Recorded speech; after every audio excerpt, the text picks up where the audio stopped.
Bien, acá estoy con Rafael y nuestro invitado, Eduardo Marcos Rueda, para tratar un tema de la seguridad social. Él es abogado egresado de la Universidad Nacional Mayor de San Marcos, magíster en Derecho de la Seguridad por la misma universidad, ha sido director nacional de pensiones del Instituto Peruano de Seguridad Social, continuó sus estudios de posgrado en España y México y actualmente es catedrático de la Universidad San Martín de Porres, un experto en el tema de seguridad social. Y Rafael me acompaña porque una de las grandes preocupaciones de Habla el Pueblo es el tema del futuro de nuestro país en torno a la seguridad social, que empieza pues en los años 30, 40, váyame corrigiéndome, ¿no? Me acuerdo que había un seguro magnífico en esa época, habían dos grandes hospitales, el Hospital Obrero, el Hospital del Empleado, ¿no? Ya después construido en la época de Odría, si no me equivoco, y parecía que esto era el auge de la seguridad social. Hoy hay problemas gravísimos, pero para aclarar estos temas me acompañan Rafael y nuestro invitado especial de esta noche. Mi querido Eduardo, estás en tu casa. Gracias, Ricardo. Efectivamente lo que tú dices es cierto, ¿no? La seguridad social peruana ha pasado por tres etapas fundamentales. La primera es la creación de los seguros sociales, lo que acabas de decir, los años 30, los años 40, los hospitales obreros, el Hospital del Empleado, que hoy día se llaman Almenara y Rebagliati, ¿no?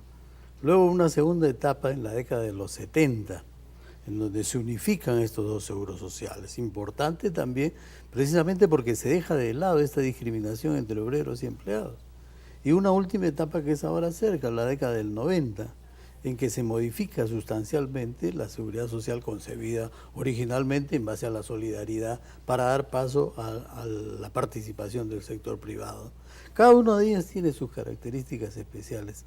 Y este tema, lamentablemente, como conversábamos con Rafael, es un tema que tiene mucha importancia, pero al que no le damos nosotros esa importancia.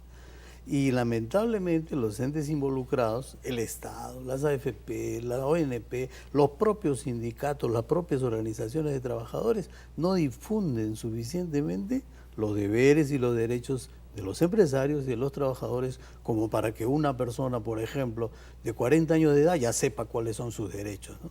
Y en qué momento se va a jubilar o cuánto probablemente le pudiera tocar de pensión de jubilación, ¿no? Hay una desinformación casi total al respecto, ¿no? Y lamentablemente no, los trabajadores, como tú lo acabas de decir, ¿no? A veces estamos en los 30, 40 años de edad y no, ese es para los viejos, la jubilación es para los que todavía vienen, a mí me falta mucho todavía, ¿no? Y no es cierto, es necesario ya ir conociendo los derechos que les pueden uno ocurrir cuando llega la jubilación. Fíjate, Eduardo, Rafael me va a ayudar con algunas preguntas porque él conoce más el tema que yo. Aquí las grandes dicotomías, ¿no? Por un lado, una juventud alegre, feliz, maravillosa, ¿no? Y una ancianidad que siente que trabajó, que le cambiaron la regla de juego. Le cambiaron la regla de juego. Esto es injusto. Esto es un crimen, cambiar la regla de juego. Tú trabajas toda tu vida, pagas porque te descuenta la empresa donde trabajas para tener una jubilación digna y te retiras y vives prácticamente con un dinero que ni siquiera alcanza para la canasta familiar. No sé, Rafael, una pregunta. Hay dos partes grandes de la seguridad social. Uno es la salud y lo otro es las pensiones. Pero cuando nosotros hablamos de salud y de pensiones, doctor, en realidad estamos frente a un grave problema porque la gente, tanto en salud como en pensiones, cuestiona el sistema. ¿Hay salida al sistema? ¿Hay mejorías que podrían implementarse de inmediato? Porque salud el año pasado se declaró en reorganización y hoy continúa lo mismo. Efectivamente, ¿no? La seguridad social comprende ambas ramas que le llamamos, ¿no? Salud y pensiones. En salud hay muchos problemas, sobre todo problemas de congestionamiento, de aglomeraciones, esto ha crecido demasiado la población. Anteriormente eran 5 o 6 millones de personas que tenía a su cargo lo que era el Instituto Peruano de Seguridad Social y que hoy día es el Seguro Social de Salud. Eso ha crecido muchísimo y lamentablemente no se da abasto al Seguro Social. ¿Qué cosa se ha hecho? Se ha creado un sistema de las EPS, entidades prestadoras de salud, mediante las cuales el trabajador que considera conveniente, se pasa a una CPS de carácter privado y va a una clínica privada a atenderse, ¿no? O sea, el seguro social de alguna forma descongestiona un poco. El problema es el siguiente. El problema es que uno va a esa clínica efectivamente, pero tiene que pagar un costo adicional. Entonces, ¿quiénes se van? Las personas de remuneraciones más o menos altas, ¿no? El problema es para las personas que no llegan a esas remuneraciones y que tienen que continuar sufriendo los problemas del seguro social, ¿no? Eso en materia de salud. En materia de pensiones. En materia de pensiones tenemos dos grandes sistemas. El Sistema Nacional de Pensiones, la ONP, y el Sistema Privado de Pensiones, las AFP. También surge el mismo problema que en salud. Si uno está en una AFP, efectivamente puede lograr una buena pensión siempre y cuando ahorre bastante. El problema, como en el otro caso, es el que no tiene el suficiente ahorro o se queda en el sistema nacional con una pensión relativamente baja o en el sistema privado, pero también con una pensión baja y por un tiempo determinado. Entonces, continúa siendo el problema, y ya se dejó de lado la solidaridad prácticamente, ¿no? Lo que tú hablabas hace un momento, ¿no? El sentido de la solidaridad, ¿en qué se refleja? Todos aportamos para que se beneficien quienes más lo necesitan. Hay mucha gente que dice, no, yo estoy pagando por gusto al seguro social, por gusto, no me sirve de nada el seguro social. Sin embargo, con esa colaboración se atienden otras personas. Ese es el sentido de la solidaridad, ¿no? Que se ha dejado de lado. Ahora estamos ante un sistema individualista que es el de la AFP, que ha dado buenos resultados desde el punto de vista económico. ¿Por qué? Porque antes estaba el Sistema Nacional de Pensiones y el dinero que aportaban no se movía mucho. Hoy día ese dinero se aporta. Las AFP, ¿para qué? No hay que negarlo, están moviendo la economía nacional porque están invirtiendo en una cosa, en otra. El problema es el carácter social del sistema. El carácter social que sigue flaqueando a mi modo de ver. Entonces es necesario hacerle algunas reformas, ¿no? También surge otro problema, que cuando el Estado quiere hacer algunas reformas, surgen determinados intereses que dicen, no se debe meter, no me toquen esto, no me toquen lo otro, ¿no? O sea que el Estado está pintado en la pared, pues, ¿no? Porque aquí queremos elegir un presidente, pero un presidente que finalmente, y esto da pena decirlo, parece que no gobierna, porque nada puede hacer. Cuando algo quiere hacer, quiero mejorar la seguridad social, no puede. Hoy día la seguridad social está, en mi opinión, por desaparecer. Acá va a haber un mundo en que cada uno va a remar con sus propios remos y bailar con su propio pañuelo. ¿Qué futuro nos espera a las generaciones que tienen hoy día 50 años y que esperan 15 años más de trabajo, rompiéndose el alma para tener una jubilación y una pensión digna? Quiero que me hable usted de la vejez en este país. ¿Cómo va a ser la vejez de todos nosotros si no tenemos un ahorrito o no nos metemos a un negocio sucio para consolidarnos? Porque hoy día por eso es que la gente dice, aprovecha, métete a la política, roba todo lo que pueda, porque si no, te mueres de hambre, ¿no? A ver, veamos. ¿Cuáles son las características de la jubilación, entrando ya directamente a la pensión de jubilación, en uno o en otro sistema? En los dos, la jubilación es a partir de los 65 años de edad, sean hombres o mujeres. Antes había una distinción entre para los hombres a partir de los 60, para las mujeres a partir de los 55, pero ya se dejó de lado eso. Todos nos jubilamos en el Perú a partir de los 65 años de edad. Hay algunas jubilaciones adelantadas en los dos sistemas, pero la norma general es que todos nos jubilamos a partir de los 65 años. ¿Cómo se calcula la pensión en uno o en otro sistema? En el Sistema Nacional se calcula, o en la ONP, se calcula en base a la llamada remuneración de referencia, o sea, el promedio más los años de aportaciones que hubiere pagado la persona. En cambio, en el sistema privado no, en el sistema privado solamente 65 años. Y lo que prima en el cálculo es el ahorro que yo he efectuado. Es decir, hay una relación aporte-beneficio. Si yo ahorro bastante, mi pensión va a ser buena. Si yo ahorro poco, mi pensión va a ser bajísima. En el otro caso no, en el otro caso se puede ahorrar bastante, pero no está en función al ahorro, sino a los años de aportación, lo que significa que también puede ser bueno. Sin embargo, al Sistema Nacional se le ha puesto un tope de 857 nuevos soles. Entonces puede haber personas que pudieran estar, cosa rara, pero pudieran estar en el Sistema Nacional y ganan 15.000 soles y su pensión va a ser la fabulosa suma de 857.36 como máximo. Entonces ahí hay problemas. En los dos hay problemas. Doctor, hay una pregunta constante que se ha hecho acá en el programa, la 19.990 y la 20.530. La pregunta constante en estas dos normas es si va a haber aumento y qué le podemos decir al televidente. Aumento es bien difícil. El 2530 es el régimen de pensiones de los empleados públicos, que ya se cerró, ya está paralizado, ya no entra nadie y no sale nadie. No hay aumentos hace mucho tiempo. En el Sistema Nacional de Pensiones tampoco hay aumentos desde hace mucho tiempo. Eso está casi paralizado, lo que se le llama el régimen público de pensiones. No hay aumento prácticamente. En el sistema privado tampoco hay aumentos. Es decir, la persona se jubila y en el sistema privado podría incrementarse un poco su ahorro con la rentabilidad que van dando esos ahorros. Pero aumentos propiamente, como había antes, que el gobierno decía, a partir del 1 de junio hay un aumento de 600 soles para todos los jubilados, eso por el momento ha pasado a la historia. No hay mayores. No hay viso de solución tampoco.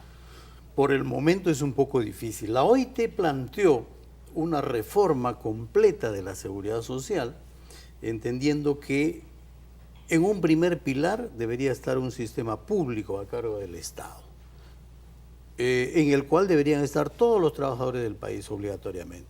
Un segundo pilar en el que estuviera el sistema privado y que debería ser voluntario. El que quería tener una mejor pensión se inscribía en el público primero y también en el privado. Claro. Y un tercer pilar que se le llama el pilar no contributivo, que el Estado le daba pensiones a todos los que no lograban ninguna pensión en los regímenes anteriores. Que ahora hay algo de eso, hay un sistema de pensiones que otorga el Estado a los mayores de 70 años. Es que ahora la gente pareciera que quiere, la corriente es tan fuerte que quieren que desaparezca la salud pública para que todo se privatice. ¿Eso es posible en nuestro país? ¿Hacia eso vamos? Pareciera ser, si uno ve las críticas que hay constantemente contra el Seguro Social de Salud, pareciera que hay esa tendencia.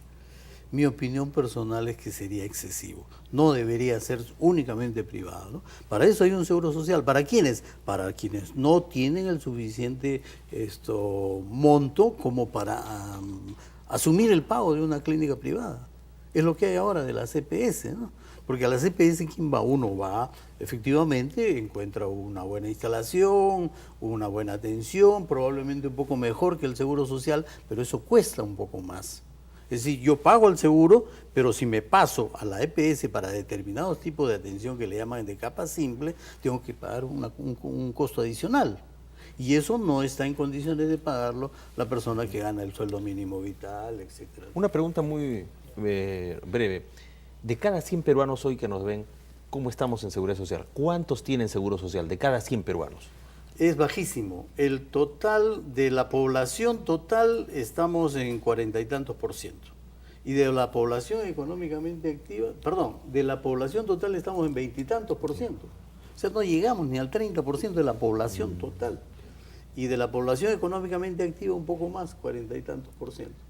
A diferencia de otros países que Uruguay llega casi al 100% de la población total. O sea, la seguridad social cubre casi a toda la población. En Costa Rica también algo parecido, pero en el Perú estamos bajísimos en cuanto al campo de aplicación. ¿Ecuador cómo está? Ecuador está más o menos, también un poquito mejor. Pero el problema, ¿cuál es? Que el modelo de seguridad social peruano está dirigido al trabajador con relación de dependencia laboral. O sea, el que no tiene dependencia laboral formal, el que no tiene un contrato de trabajo, no está cubierto por la seguridad social. Recién ahora, una última ley ha obligado a los trabajadores independientes menores de 40 años a que se afilien a un sistema u otro. Ahí se va a ampliar un poco más la seguridad social, pero por el momento estamos... Y la última pregunta de la noche para esta entrevista, que no va a ser, reiteramos, la última, porque conversar de estos temas es apasionante, porque estamos resolviendo de alguna manera, o despertando de alguna manera, esa falta de espíritu, de país, que debe reinar cuando un gobierno se propone hacer los cambios necesarios para que los que tienen vivan felices y los que no tienen tengan una vida digna, por lo menos. No se puede vivir hoy día si un viejo no tiene,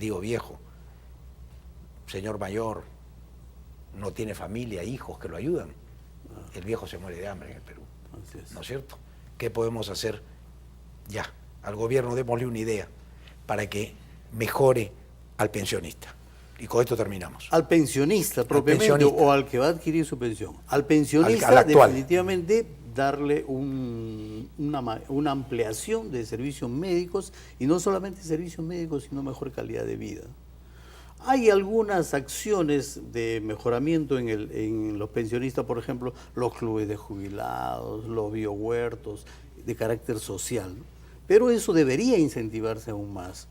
Debería incentivarse y la atención médica debería ser preferente, el Seguro Social debería darle mayor atención que, por ejemplo, esas atenciones médicas a domicilio, debería incentivarse, debería entregarse las medicinas en el propio domicilio, ir cada cierto tiempo, es decir, ampliar para que la persona de edad que ya no se puede estar trasladando al centro asistencial, vayan a su casa y que en su casa lo atiendan y que haya más acciones de carácter social, fundamentalmente. La calidad de vida es importantísimo, hace un momento hemos estado conversando, para que la persona que llegue a la edad, por lo menos en eso, si no tiene una pensión más o menos digna, por lo menos en el sentido social se mejore.